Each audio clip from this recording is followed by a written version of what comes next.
ይሄንን ፊልም በማየቴ በአብዛኛው ሰው በጥናታዊ ይዘቱና ታሪካዊ ይዘቱን እንዲያውቅ አድርጎታል።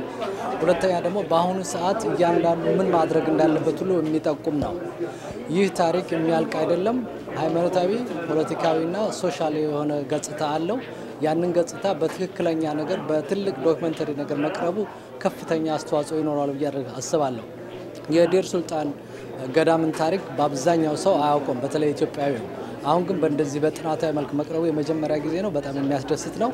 ይህ በእያንዳንዱ መንፈስ ውስጥ ቅናትንና እንደገና ጥናትን ለማድረግ እንደገና ደግሞ ምን መደረግ አለበት የሚለውን ያነሳሳል ብዬ አስባለሁ።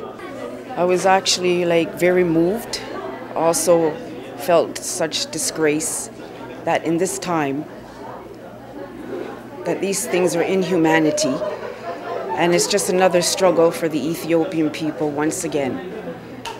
But all I have to say is stand up strong, and this issue should really become international, because if this church is the rightful owners of Ethiopians, it should stay with the Ethiopians, and if other people must step in and help, that's what we must do for the rights of this church. ያምናዩ መቼም በማያታችን በጣም ደስ ብሎናል። እንደውም ብዙ ያጀነው ደማ አዝነናል። ሄጀም ነበር የዛሬ 2 አመት ሄጀ ነበር። መቼም አዝነን የመጣሁት አናኖራቸው መልእክቶቹና ጳጳሶቹ ቀና ብለው እንኳን አይገቡ እንዴ አጎንብሰው ነው የሚገቡ። ያሳዝናል። በጣም ነው ያዘንኩት። ግን ምንም አቅም የለኝም እንጂ ባለው ሁኔታ መቼም መርዳት ደስ ይለኝ ነበር። ኢየሩሳሌም ያው በችግር ውስጥ ላይ እንዳለ ራሴን አቻዋለሁ ተመልክቻለሁ። ኢየሩሳሌም ቅዱስ ቦታ ነው፣ የዓለም ሕዝብ ነው። የአፍሪካ መመኪያ ሆና ደግሞ በይዞታን አረጋግጣለች ኢትዮጵያ ስለሆነች ያ አስቀያሚ የሆነ ሽንት ቤትና ከላይ የሚወርደውን ጣሪያ መሰራት አለበት ነው ያለው። የእናንተም በዚህ ፕሮግራማችን እንድትቀጥሉ አደራላለሁ። በመጀመሪያ ይህን ሁሉ ድካም ደክማችሁ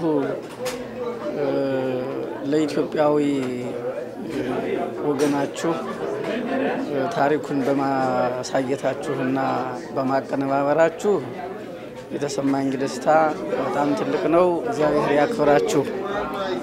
በሌላው በኩል የተሰማኝ በእውነቱ ይህን ቦታ አይቼው አላውቅም፣ በታሪክ ብቻ ነው የማውቀው። ግን አባቶቻችን የመከራ ኑሮ የስቃይ ኑሮ በሰው ሰራሽ አጉል ሁኔታ መኖር የሚገባቸውን መንፈሳዊ ሕይወት በአግባቡ እንዳይኖሩ በችግርና በሰቆቃው በሐዘን የሚያሳልፉትን ሕይወት በማየቴ አዝኛለሁኝ። ይሄንንም ለትውልድ በሆነ አጋጣሚ ሁሉ ለማስተላለፍ ከፍተኛ ጥረት ነው የምናደርገው። በእውነቱ የአባቶቻችን ስቃይና መከራ እንዲህ ዝም ብሎ በቀላሉ ታይቶ የሚታለፍ ሊሆን አይገባም። እያንዳንዱ ኢትዮጵያዊ የህይወት ታሪክ ማለት ነው። ሰፊ የሆነ ታሪክ ነው ያቀረባችሁት እናንተ። አሁን እንግዲህ ለሁላችን ነው እንግዲህ ያስተላልፋችሁት። እኛም ደግሞ በበኩላችን በመንችለው ሁሉ ይሄንን ማንጸባረቅ አለብን ነው ማለት። በጣም አላውቀውም አላየሁም ነበር። ይሄን ላደረጋችሁ ልጆች በጣም አመሰግናለሁ። ጥሩ ነው ያየነው። ጥሩ ማየን አዘንም። በጣም ሳለቅስ ነው የቆየሁት። እኔ አዘንኩ። አያት ቅድማያቶቻችን ያቆዩትን የሃይማኖታችንን ደብር ማጣት ማለት ሞት ነው። በእናንተ ጊዜ እነሱ አቆይተውታል። አሁን ደግሞ እንደዚህ ሲሆን በተለይ እዛ ያሉ ሰዎች እንደዚህ ያለ በዚህ በሰለጠነው ዓለም እንደዚህ ያለ ቆሻሻ ላይ መኖር ማለት ምንድነው? እኛ ምንድነው? ይችን ነገር እንደጀመራችኋት የሚመለከተውን ነገር ወደሚሆነው ነገር ሁሉ ተበረታቱና አንድ መላ ፍጠሩ። ኃላፊነቱ የናንተ ነው። እኛ ደግሞ በጸሎት ባለን አቅም በጸሎት እንረዳችኋለን። አመሰግናለሁ።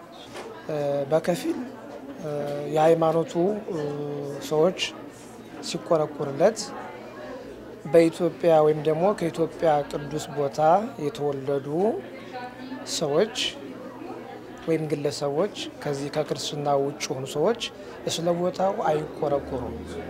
ምናልባት ለነሱ እየመሰላቸው እንደመሰለኝ ከሆነ የመነኩሴና የቄስ ወይም የጳጳስ ቦታ እንደሆነ ብቻ እንጂ በአጠቃላይ የአፍሪካ ቅዱስ ስፍራ እንደሆነ ወይም መመኪያ ቦታ እንደሆነ ብዙ ሰዎች ያመኑበት አይመስለኝም። ስለዚህ አሁን የታየ ሁሉ በክርስቲያኖቹ ብቻ ታይቶ የሚያቆም ሳይሆን የኢትዮጵያ ተወላጅ የሆነ ሁሉ ይህን ታሪክ በማዳመጥ ወይም በመስማት የራሱን አስተዋጽኦ ማድረግ አለበት እያምናለሁ እና የቄሶቹ ወይም የመነኩሴዎቹ ወይም የኛ ብቻ አይደለም። በቃ ያንም ንጉሱ ሰለሞን ለቄሶቹ ብቻ የሰጠው ሳይሆን ለመላው ለአፍሪካ ወይም ለኢትዮጵያ ሕዝብ የሰጠው ቦታ መሆኑን መጽሐፍ ቅዱስ ያስረዳናል።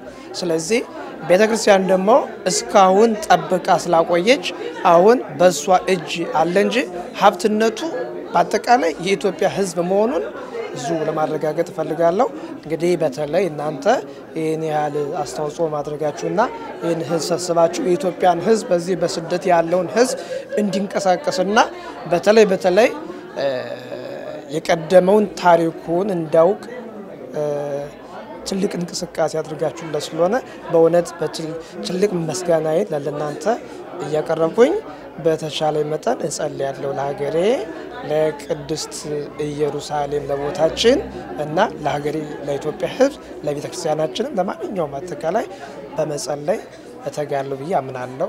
This movie here, like back home as a Rastaman in Jamaica, and I can see the same system like when the Rastafarian in Jamaica, the kind of treatment, but we grew up within the Ethiopian Orthodox faith, and the way we talk of Ethiopia and the way it should be within other Christian people around us, the same kind of treatment that I see the Ethiopian today getting from the Russian, the Egyptian. ማለት ይሄን ፕሮግራም ያዘጋጃችሁልን ያው ኢትዮጵያዊ ወንድሞቻችን እግዚአብሔር ይስጥልን እና ስለ ቦታው ታሪካዊነት አይተናል ተገንዝበናል። እንግዲህ ከጥንት የነበሩ ነገስታት እስከ ዛሬ ድረስ አቆይተውልናል። ካሁን በኋላ ደግሞ ያለው የኛ ድርሻ ነው። እናንተም ደግሞ እንደዚህ አስተባበራችሁ ፊልሙ እንዳሳያችሁን ለዛ ቦታ በቃ እንደ አንድ ማለት አሁንኛ ስለ ገዳሙ ሳይሆን በገዳሙ ውስጥ ለሚኖሩ ሰዎች እንደ ሰውነታቸው መጠን ሊደረግላቸው የሚገባ ነገር በቃ ውሃውም መታጠቢያውም እንደ ሰው መጠን ሊደረግላቸው የሚደረገውን ነገር እኛ ሰላማዊ ሰልፍ ሙጡ ብትሉን አስተባበራችሁ እንደዚህ አሁን ፊልሙ እንዳሳያችሁ አስተባበራችሁ ሰላማዊ ሰልፍን በመውጣትም በቃ የሚደረገውን ነገር ለማድረግ እኔ በበኩሌ ፈቃደኛ ነኝ እና ወደፊት እንግዲህ ከእግዚአብሔር ጋር ተባብረን ያንን ቦታ የኛ የማረግ ኃላፊነት አለብን ብዬላለው። አመሰግናለሁ። በቅድሚያ ላመሰግን እወዳለሁ አዘጋጆቹን።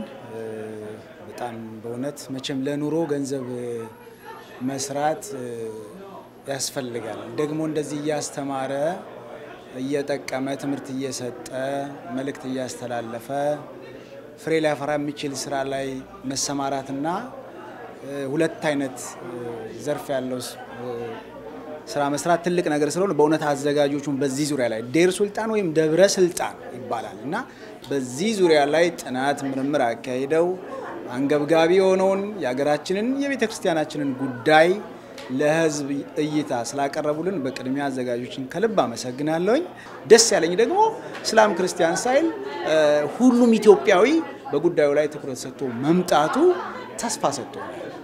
በመመናንም ይሄ ጉዳይ የአባቶች ጉዳይ አይደለም የቤተክርስቲያን መሪዎች ጉዳይ ብቻ አይደለም የኛም ነው ብለው መነሳታቸው ተስፋ ሰጥቶኛል።